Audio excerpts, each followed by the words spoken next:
Guys already আমি প্লেনে উঠতে যাইতেছি।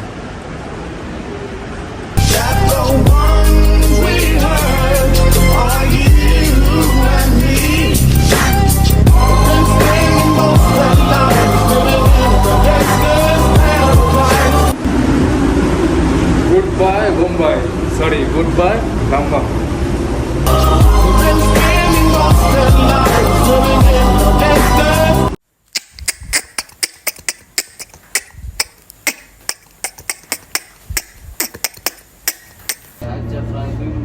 আসসালামু আলাইকুম, welcome to the another blogs.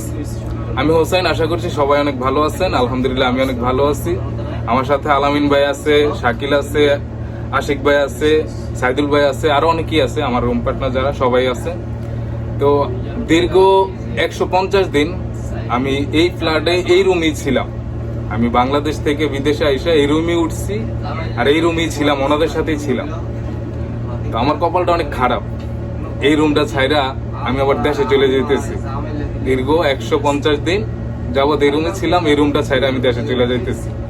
তো কেন আমি দেশে চলে যাইতেছি, কি কারণে আমি এই দেশ ছাইরা বাংলাদেশে যাইতে গেছি, সবকিছু আমি ব্লগের মাধ্যমে বলার চেষ্টা করব। আপনারা অত্যন্ত ভালো মানুষ, তো সবাই আমার জন্য দোয়া করবেন। দেখা হবে ধাম্মাম এয়ারপোর্ট কালকে। গ্যাস এয়ারপোর্টের উদ্দেশ্যে আমি প্রাইভেট কার দিয়ে এয়ারপোর্টে যাইতেছি। আমার সামনে যে মরুভূমিটা দেখতেছেন, বিশাল বড় এক মরুভূমি। এই দেশে যারা বসবাস করে তারা সরকারের থেকে জমি লিজ নিয়ে বাড়ি করে, বাড়িতে থাকে, পরবর্তীতে বাড়ি ভাড়া দিতে হয় কেন্দ্রিক সরকারে। এই দেশে কারো নিজস্ব কোনো জমি নাই, যা আছে সব কিছুই সরকারের। গাইজ আমি এখন ধাম্মাম এয়ারপোর্টে আছি। তো এয়ারপোর্টের ভিতরে ভিডিও অ্যালাউ না। যাই হোক, আমি একটা সাইডে বসে আর কি কিছু কথা বলার জন্য ভিডিও চালু করছি। কথা হইতেছে যে আমি কেন বিদেশে আইসা আবার বিদেশ থেকে চলে যাইতেছি, এই ব্যাপারে আমি বলছিলাম যে ব্লগের মাধ্যমে কথাগুলো শেয়ার করব। আমি বিদেশে আসছি 5 মাস হয়ে গেছে।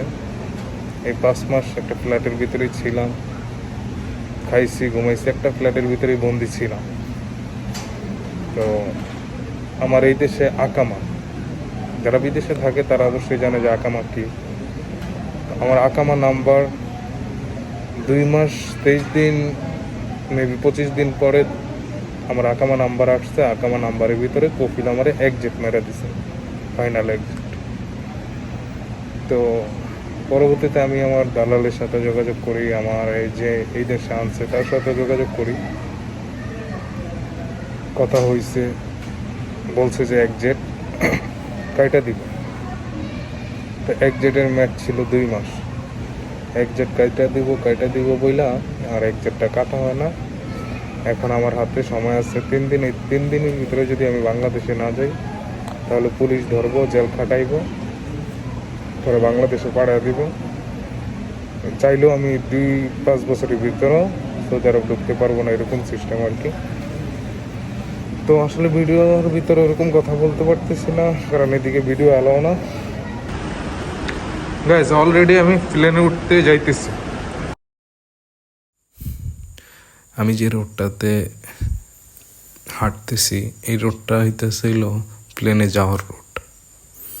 তো এই রোডটা দিয়ে বাংলাদেশ থেকে যারা আসে কিংবা পাকিস্তান, ইন্ডিয়ার থেকে যারা আসে তারা এই রোডটা দিয়ে ঢুকে। তাদের অনেক স্বপ্ন থাকে, আর আমারও অনেক স্বপ্ন ছিল, কিন্তু আমার ভাগ্য খারাপ, আমার আবার চলে যেতে হইতেছে দেশে। Goodbye Mumbai, sorry goodbye ধাম্মা। मेरी जीत भी ले जा, मेरी हार भी ले जा, मेरा डर भी ले जा, मेरा घर भी ले जा, मेरे ख्वाब भी ले जा, मेरे राज भी ले जा, मेरा गम भी ले जा, हर जख्म भी ले जा, मेरी जात भी ले जा, औकात भी ले जा, मेरी बात भी ले जा।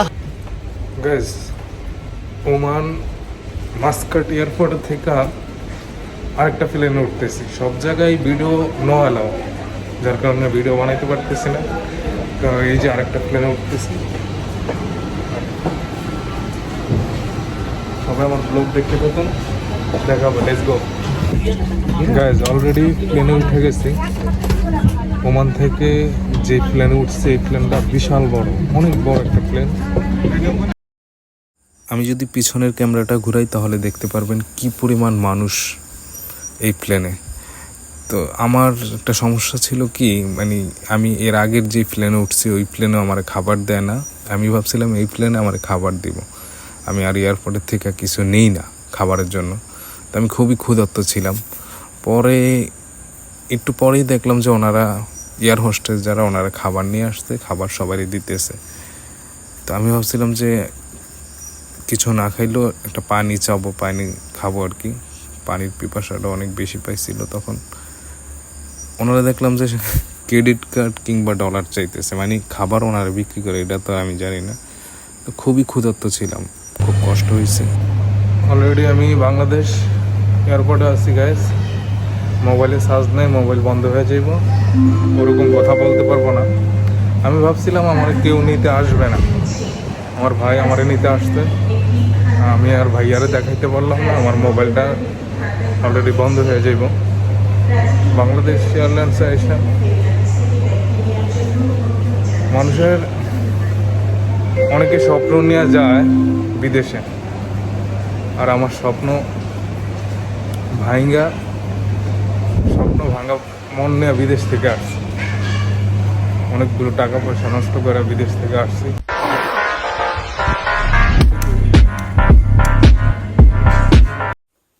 গাইজ, অলরেডি আমি ঢাকা এয়ারপোর্ট থেকে প্রাইভেট কার নিয়ে বাড়ির উদ্দেশ্যে রওনা হয়ে গেছি।